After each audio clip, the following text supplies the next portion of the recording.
നവരാത്രിയുടെ പുണ്യദിനത്തിൽ ഇന്ത്യയുടെ സാമ്പത്തിക ചരിത്രത്തിൽ ഒരു പുതിയ അധ്യായം കുറിച്ചുകൊണ്ട് പ്രധാനമന്ത്രി നരേന്ദ്രമോദി GST സേവിങ്സ് ഉത്സവം പ്രഖ്യാപിച്ചു.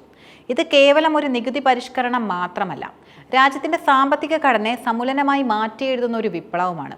ഒരു രാജ്യം ഒരു നികുതി എന്ന സ്വപ്നം സാക്ഷാത്കരിക്കുന്നതിനുള്ള ഒരു സുപ്രധാന ചുവടുവയ്പായിട്ടാണ് ഈ മാറ്റത്തെ വിലയിരുത്തുന്നത്. ഇത് രാജ്യത്തിന്റെ ജനങ്ങൾക്കും വ്യാപാരികൾക്കും ഒപ്പം നിക്ഷേപകർക്കും ഒരുപോലെ ഗുണം ചെയ്യുമെന്നും പ്രതീക്ഷിക്കപ്പെടുന്നു. GST അഥവാ ഗുഡ്സ് ആൻഡ് സർവീസ് ടാക്സ് ഇന്ത്യയിൽ നടപ്പിലാക്കിയത് 2017 ജൂലൈ 1-നാണ്. അതിനു മുമ്പ് രാജ്യത്തിന്റെ നികുതി സമ്പ്രദായം വളരെ സങ്കീർണമായിരുന്നു. കേന്ദ്ര സർക്കാരിന്റെയും സംസ്ഥാന സർക്കാരുകളുടെയും കീഴിൽ വ്യത്യസ്തങ്ങളായ നികുതികൾ ഉണ്ടായിരുന്നു.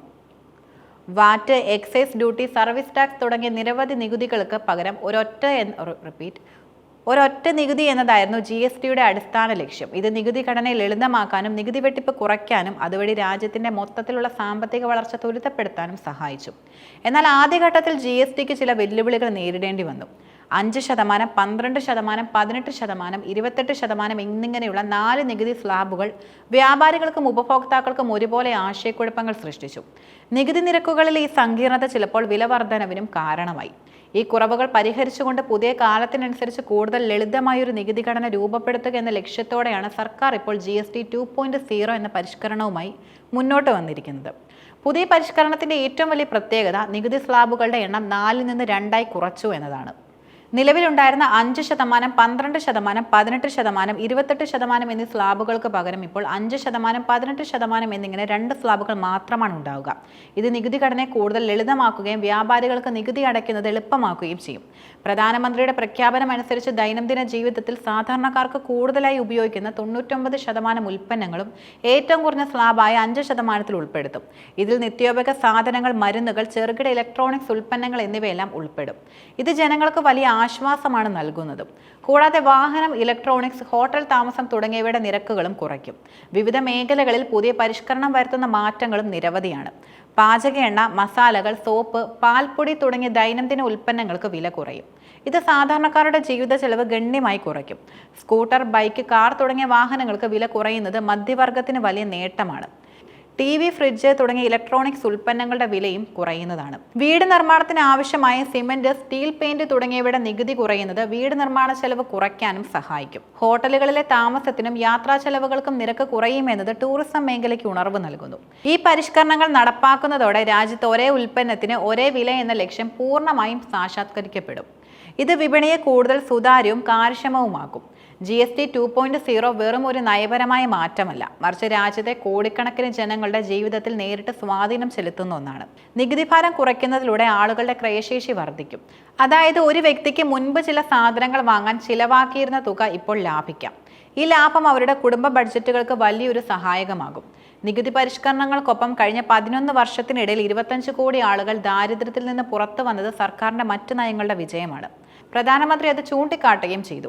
ആദായ നികുതി പരിഷ്കരണങ്ങൾ ഉൾപ്പെടെയുള്ള സാമ്പത്തിക നയങ്ങളിലൂടെ ഇന്ത്യൻ പൗരന്മാർക്ക് പ്രതിവർഷം 2.5 ലക്ഷം കോടി രൂപ ലാഭിക്കാൻ സാധിച്ചു എന്ന് മോദി പറഞ്ഞു. GST 2.0 കൂടി വരുന്നതോടെ ഈ ലാഭം ഇനിയും വർദ്ധിക്കാനാണ് സാധ്യത. നികുതി ഭാരത്തിൽ നിന്ന് ജനങ്ങൾക്ക് മോചനം നൽകുക എന്ന ലക്ഷ്യമാണ് ഈ പരിഷ്കരണത്തിന്റെ പിന്നിലെന്നും പ്രധാനമന്ത്രി വ്യക്തമാക്കി.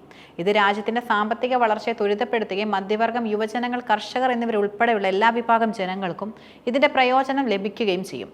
പുതിയ GST നിരക്കുകളെക്കുറിച്ച് ജനങ്ങളെ ബോധവൽക്കരിക്കാൻ BJP വിപുലമായ പരിപാടികളായിരുന്നു ആസൂത്രണം ചെയ്തിരുന്നത്.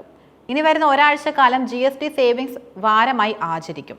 ഈ ദിവസങ്ങളിൽ പദയാത്രകൾ ഉൾപ്പെടെയുള്ള പരിപാടികൾ സംഘടിപ്പിച്ച് പാർട്ടി പ്രവർത്തകർ ജനങ്ങളെ നിരക്കുകളിലെ മാറ്റങ്ങളെക്കുറിച്ച് അറിയിക്കും. വൻകിട കമ്പനികൾ പുതിയ വിലവിവരങ്ങൾ സംബന്ധിച്ച് പരസ്യം നൽകിയിട്ടുണ്ടെങ്കിലും ചെറുകിട വ്യാപാരികൾക്ക് പുതിയ സ്റ്റോക്കുകൾ എത്തുമ്പോൾ മാത്രമേ വിലക്കുറവ് പൂർണ്ണമായി പ്രതിഫലിക്കൂ. എങ്കിലും ഈ മാറ്റം വ്യാപാരികൾക്കിടയിലും വലിയ സന്തോഷം ഉണ്ടാക്കിയിട്ടുണ്ട്. കാരണം സങ്കീർണമായി നികുതി ഘടന ലളിതമാക്കുന്നത് അവരുടെ ബിസിനസ് ചെയ്യുന്നത് കൂടുതൽ സുഗമമാക്കും. നികുതിയുമായി ബന്ധപ്പെട്ട നടപടിക്രമങ്ങൾ ലളിതമാക്കുന്നത് കൊണ്ട് കൂടുതൽ വ്യാപാരികൾ നിയമപരമായി മുന്നോട്ട് വരാനും സാധ്യതയുണ്ട്. GST 2.0 എന്ന പരിഷ്കരണം ഇന്ത്യയെ ഒരു ആഗോള സാമ്പത്തിക ശക്തിയായി മാറ്റുന്നതിനുള്ള ഒരു ചുവടുവയ്പ്പാണ്. നികുതി ഘടന ലളിതമാക്കുകയും സുതാര്യമാക്കുകയും ചെയ്യുന്നത് നേരിട്ടുള്ള വിദേശ നിക്ഷേപങ്ങൾ ഇന്ത്യയിലേക്ക് ആകർഷിക്കുന്നതിനും സഹായിക്കും. ലോകത്തെ മറ്റ് രാജ്യങ്ങളെ അപേക്ഷിച്ച് നിക്ഷേപകർ കൂടുതൽ ആകർഷകമായ ഒരു ലക്ഷ്യസ്ഥാനമായി ഇന്ത്യ മാറും. പ്രധാനമന്ത്രിയുടെ പ്രസംഗത്തിൽ ആത്മനിർഭർ ഭാരത് എന്ന ലക്ഷ്യത്തിന് വലിയ ഊന്നൽ നൽകിയിരുന്നു. രാജ്യത്തിന്റെ വികസനത്തിന് സ്വാശ്രയത്വം അനിവാര്യമാണെന്നും ഈ ലക്ഷ്യം കൈവരിക്കുന്നതിൽ ചെറുകിട ഇടത്തരം സംരംഭങ്ങൾ വഹിക്കുന്ന പങ്ക് നിർണായകമാണെന്നും അദ്ദേഹം പറഞ്ഞു. GST നിയമം ലളിതമാക്കുന്നതിലൂടെ MSMEകൾക്ക് അവരുടെ ഉൽപ്പാദനം വർദ്ധിപ്പിക്കാനും അതുവഴി രാജ്യത്തിന് കൂടുതൽ തൊഴിലവസരങ്ങൾ സൃഷ്ടിക്കാനും സാധിക്കും. അവസാനമായി, ഞാൻ സ്വദേശി ഉൽപ്പന്നങ്ങൾ ഉപയോഗിക്കുന്നു എന്ന് ഉറക്കെ പറയാൻ ജനങ്ങൾ മടിക്കരുതെന്ന് പ്രധാനമന്ത്രിയുടെ ആഹ്വാനം ആഭ്യന്തര ഉൽപ്പാദനം പ്രോത്സാഹിപ്പിക്കാനും രാജ്യത്തിന്റെ സാമ്പത്തിക വളർച്ചയെ പ്രാദേശിക തലത്തിൽ ശക്തിപ്പെടുത്താനുമുള്ള ഒരു വ്യക്തമായ സന്ദേശമാണ്. GST 2.0 നടപ്പിലാക്കുന്നതിലൂടെ ഇന്ത്യയുടെ സാമ്പത്തിക രംഗം പുതിയൊരു ഘട്ടത്തിലേക്ക് കടക്കുകയാണ്. ഇത് രാജ്യത്തെ എല്ലാ വിഭാഗം ജനങ്ങൾക്കും ഗുണം ചെയ്യുമെന്നും സാമ്പത്തിക വളർച്ചയ്ക്ക് പുതിയൊരു ദിശാബോധം നൽകുമെന്നും സർക്കാർ കരുതുന്നു. ഒരു സുസ്ഥിരമായ സാമ്പത്തിക വളർച്ച കൈവരിക്കുന്നതിലൂടെ മാത്രമേ ഒരു രാജ്യം യഥാർത്ഥത്തിൽ പുരോഗമിക്കൂ.